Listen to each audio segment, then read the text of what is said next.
বর্ষার সময় ভারতবর্ষের যে কটি রাজ্য ভ্রমণযোগ্য থাকে তার মধ্যে মহারাষ্ট্র অন্যতম। এই রাজ্যে বেশ অনেকগুলি ট্র্যাভেল ডেস্টিনেশন রয়েছে যেগুলি বর্ষার সৌন্দর্যে সেজে ওঠে, আর সেই তালিকায় সবার ওপরে স্থান পাবে আমাদের এই ভিডিওর গন্তব্য। যদি মনের মধ্যে পাহাড়ি ঝর্ণার নিচে দিয়ে ড্রাইভিং, ওয়েস্টার্ন ঘাটসের সবুজ রাজ্য দেখা, ঝর্ণার জলে পা ডোবানো এবং মেঘের রাজ্যে বসবাসের বাসনা থাকে, তাহলে অবশ্যই চলে আসতে হবে মালসেজ ঘাটে। থাকা, খাওয়া, সাইট সিন সহ সব তথ্য থাকছে আমাদের এই ভিডিওতে, তাই ভিডিওটি শেষ অবধি অবশ্যই দেখুন।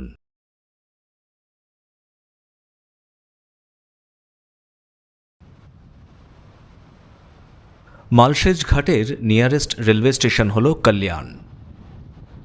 মুম্বাই এবং তার পার্শ্ববর্তী এলাকা থেকে ট্রেনে পৌঁছানো যাবে কল্যাণ স্টেশনে, আর এখান থেকে ট্যাক্সি বা বাসে করে 85 কিলোমিটার যাত্রা করে পৌঁছে যাওয়া যাবে মালসেজ ঘাটে। এছাড়াও নিজেরা গাড়ি ড্রাইভ করে চলে আসাই যায় এক স্মরণীয় রোড ট্রিপের টানে। আমরা 10ই সেপ্টেম্বর সকালে প্রাতরাশের পর থানে থেকে রওনা দিই নিজেদের গাড়িতে। দূরত্ব প্রায় 135 কিলোমিটার। প্রাকৃতিক দৃশ্য উপভোগ করার জন্যে বেশ কয়েকবার থামি, আর থামি গাড়িতে তেল ভরতে। মালসেজ ঘাট পুনে জেলাতে অবস্থিত। রাস্তা ভালো হওয়ায় গাড়ি চালাতে কোনো অসুবিধে হয়নি। মেঘ, বৃষ্টি, রৌদ্রের খেলার মাঝে এই যাত্রা বেশ ভালোই লাগছিল। ক্রমশ লোকালয় ছেড়ে সবুজের রাজ্যে প্রবেশ করি। পাহাড়ে ওঠার সাথে প্রাকৃতিক শোভা বাড়তে থাকে। যাত্রাপথের ওপরেই পড়ে মালসেজ ফলস। সবুজ জঙ্গলের ভিতর দিয়ে পাহাড়ের ওপর থেকে নেমে আসা ঝর্ণাকে স্পর্শ করে ভ্রমণ পিপাসু মনকে কিছুটা তৃপ্ত করি। A crab. Crab is there. Crabby.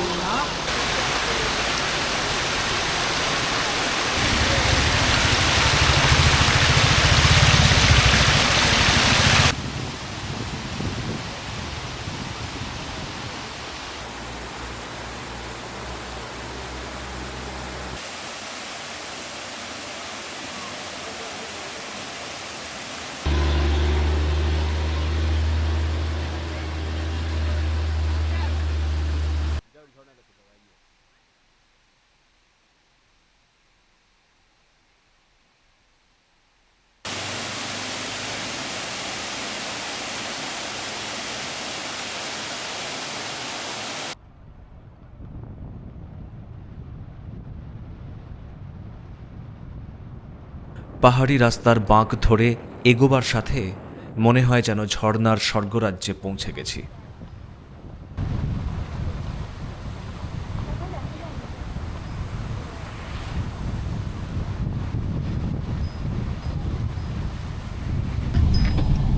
ওই দেখ পিহু, সামনে দেখ। Mama, we are going through a waterfall. দেখ দেখ।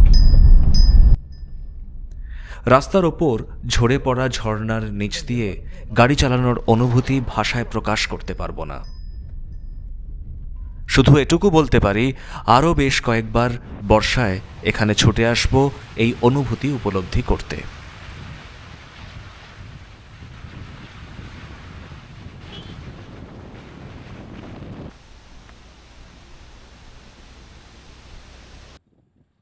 এরপর থামি মালসেজ ঘাট ভিউ পয়েন্টে। এখান থেকে দিগন্ত বিস্তৃত পাহাড় এবং সবুজের ঘনঘটা দেখতে বেশ ভালোই লাগে।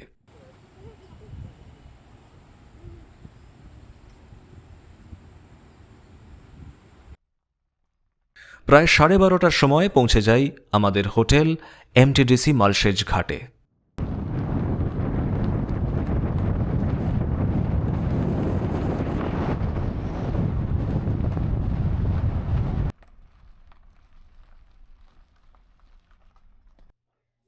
চেক ইন ফর্মালিটিস সেরে রিসেপশন থেকে বেশ কিছুটা হেঁটে আমরা পৌঁছই আমাদের ভ্যালি ভিউ নন এসি রুমে।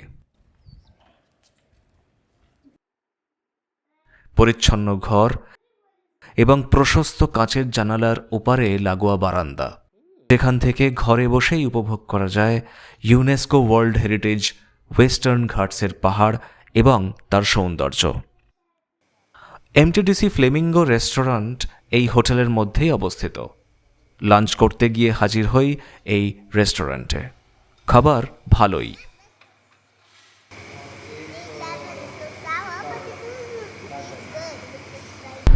আমরা এবার যাচ্ছি এখন জোগা ড্যামের দিকে।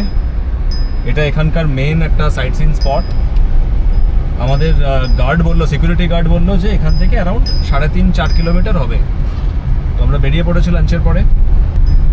তো দেখা যাক, জোগা ড্যাম আছে, আর বললো আর একটা ওখানে ওয়াটারফল আছে অ্যারাউন্ড 30 মিনিটসের ওয়াক। সেটা কতটা করতে পারবো সেটা দেখা যাক। আগে আমরা স্পটে পৌঁছাই, তারপরে দেখব।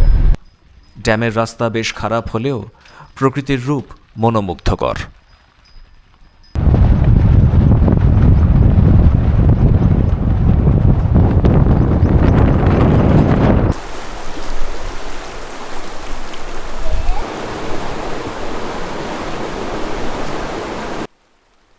এই ড্যামের পাশেই রয়েছে একটি শিব মন্দির। গাড়ি পার্কিং করে হাঁটা লাগালাম মন্দিরের দিকে। আর এই জায়গাটিও খুব সুন্দর।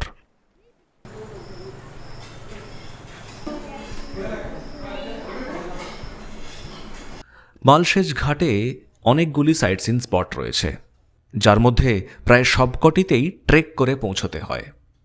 আমরা এবারের যাত্রায় ট্রেক করিনি, তবে ট্রেকিং না করে ঘুরতে চাইলে অবশ্যই আসতে হবে এই জগা ড্যামে। সমুদ্রতল থেকে প্রায় 2300 ফুট উচ্চতায় অবস্থিত এই সুনীল জলরাশির চারপাশে সবুজের পাহাড়ের প্যানোরামিক ভিউ আর পাহাড়ের গায়ে লেগে থাকা মেঘ, এক কথায় অ্যামেজিং। জগা ড্যামে বেশ কিছুটা সময় কাটিয়ে হোটেলে ফিরে বারান্দায় বসি আর দেখতে থাকি মেঘেদের আনাগোনা।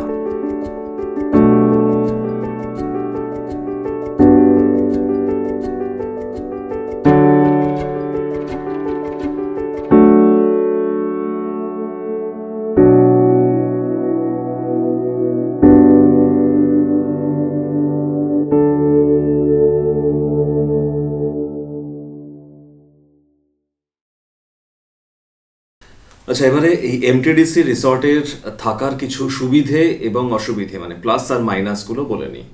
প্রথমে প্লাসগুলো বলি। প্রথমত হচ্ছে এখানকার লোকেশনটা খুবই ভালো। পাশেই একটা ভিউ পয়েন্ট রয়েছে, এবং যেহেতু আমরা ভ্যালি ভিউ রুম নিয়েছি, তো সেই জন্য যখন খুশি মানে পর্দা সরালেই একেবারে খুব সুন্দর ভিউ। তো দ্যাট ইজ নাম্বার ওয়ান। দ্বিতীয় পজিটিভ হচ্ছে যে এদের কার পার্কিং স্পেস সত্যি ভাবতে হয় না, মানে যে কোনো এমটিডিসি রিসর্টে গেলে কার পার্কিং নিয়ে ভাবতে হয় না, কারণ এতটাই প্রশস্ত জায়গা থাকে সব জায়গায়। তো সেটা খুবই সুন্দর। এবং থার্ড পজিটিভ হচ্ছে খাবার খুবই ঘরোয়া এবং সুস্বাদু, একদমই বেশি মশলা বা ঝাল বানায় না। তো সুতরাং এই খাবার যে কোনো রকম মানে বাড়ির খাবারের মতো ছোট থেকে বড় অবধি সবাই খেতে পারে। তো এইগুলো হচ্ছে পজিটিভ। এবার আসি নেগেটিভগুলো বলাটা খুব প্রয়োজন। বেসিক ফেসিলিটিগুলো কিন্তু পাচ্ছি না। প্রথমত যেমন গরম জলের ব্যবস্থা। রুমের মধ্যে গিজারের একটা সুইচ আছে, সেটা বলেছিল অন করতে, কিন্তু সকালবেলা ঘুম থেকে উঠে প্রায় 1-1.5 ঘন্টা হয়ে গেছে সেই সুইচ অন করেও আমরা গরম জল পাচ্ছি না। তো সেটা হচ্ছে প্রথম নেগেটিভ। দ্বিতীয় হচ্ছে রুমের মধ্যে কোনো টেলিফোন নেই, মানে কোনো ইন্টারকম ফেসিলিটি নেই। আমরা আছি রুম নাম্বার 112-তে, যেটা রিসেপশন থেকে একটু 4-5 মিনিটের হাঁটা পথ। কিন্তু প্রত্যেকবারই আমাদের যখনই কিছু প্রয়োজন হচ্ছে এখান থেকে গিয়ে রিসেপশনে বলে, মানে হেঁটে হেঁটে গিয়ে বলা, আবার কিছুক্ষণ বাদে তার বেশ কিছুক্ষণ বাদে মানে জানা গেল হয়তো এলো না, মানে জল চাইলাম হয়তো জল দিয়ে গেল না, তো আবার 10 মিনিট বাদে হেঁটে হেঁটে রিসেপশনে গিয়ে তাদের মনে করানো। তো এই সমস্যাগুলো এখানে ডেফিনেটলি রয়েছে। তো আর একটা তো অবশ্য এটা অতটা নেগেটিভ কিছু না আমাদের কাছে, যে টিভিতে কোনো চ্যানেল আসে না, টিভি দেখতে কেউ আসে বলেও মনে হয় না। বাট মানে যারা আসছেন তাদের জানা থাকলে এই পয়েন্টসগুলো ভালো, সেই জন্য আমরা শেয়ার করলাম। শীঘ্রই সন্ধে নেমে আসে এবং গ্রাস করে আঁধার, আর তার সাথে আমাদের ঢেকে ফেলে মেঘেরা।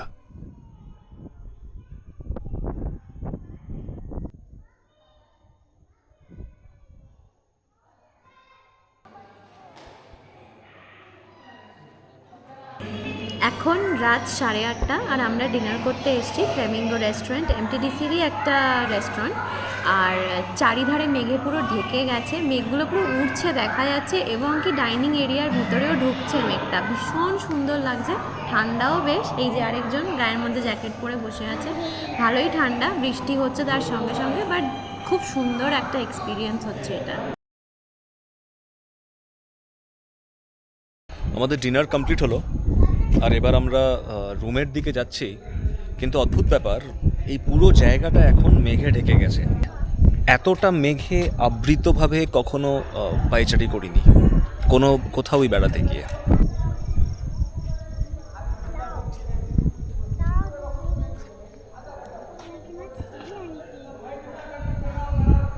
Can you see anything? No. See, can you see Mama? There she is. Yes, I can see her. I want to go in the fog. I'm in clouds. Careful, dog is there. Careful. চলো একবার একটা round মারতে পারি। চলো। Aw. But tomorrow's the journey, huh? So what? Are you sleepy?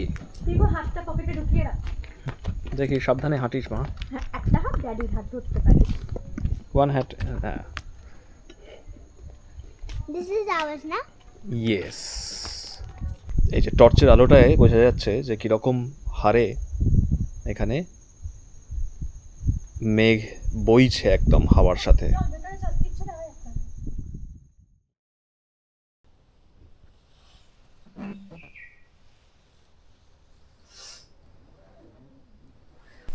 সকাল হয়ে গেছে, প্রায় 10 ফিটের বেশি কিছুই দেখা যাচ্ছে না, এতটাই মেঘে ঢাকা।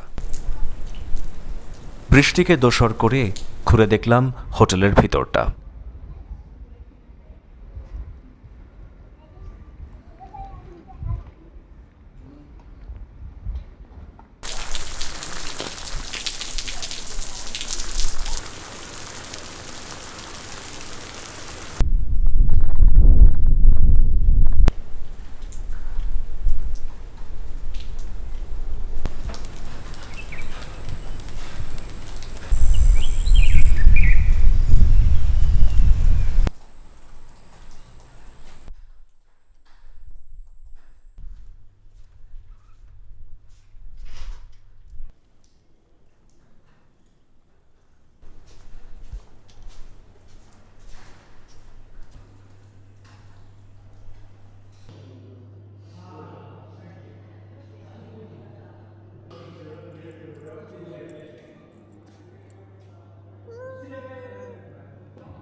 এগসও আছে কিন্তু। পিহু একবার বলছে পুরি খাবো, একবার বলছে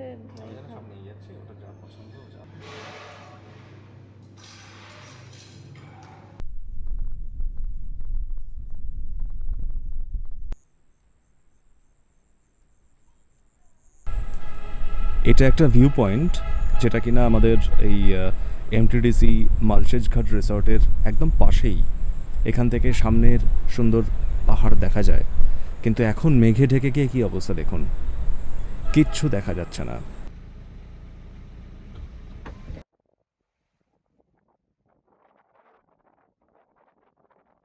আমাদের মালসেজ ঘাট ভ্রমণ সম্পূর্ণ হয় এবং প্রকৃতির এই স্বর্গরাজ্যকে বিদায় জানাবার সন্ধিক্ষণ উপস্থিত হয়।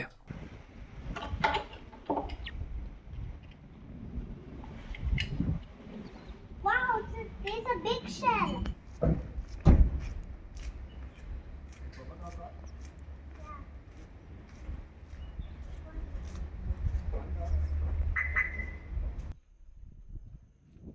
এত সুন্দর জায়গা ছেড়ে চলে আসার বিষাদে ভারাক্রান্ত মন নিয়ে হোটেল থেকে চেক আউট করে ফেরার যাত্রা শুরু করি। জনৈক কবি যথার্থ বলেছেন, হাজারো বৃষ্টির ফোঁটায় সুসজ্জিত হয়ে এই পৃথিবী যেন মেঘের চাদরে মোড়া এক স্বপ্নের রাজ্যে পরিণত হয়। বর্ষায় প্রকৃতি যে কত সুন্দর হয়ে উঠতে পারে তা চাক্ষুষ করতে অবশ্যই আসতে হবে মালসেজ ঘাটে। আমাদের এই ভিডিও এখানেই শেষ করছি। ভালো লেগে থাকলে ভিডিওটি লাইক করুন। এই ভ্রমণ সংক্রান্ত কোনো প্রশ্ন থাকলে তা কমেন্ট বক্সে লিখে ফেলুন। আর চ্যানেলটি সাবস্ক্রাইব করে আমাদের সাহায্য করুন, যাতে আমরা এরকম আরও ভ্রমণ অভিজ্ঞতা সবার সঙ্গে ভাগ করে নেবার অনুপ্রেরণা পাই। সবাই ভালো থাকুন, সুস্থ থাকুন এবং অবশ্যই চারপাশ পরিচ্ছন্ন রাখুন।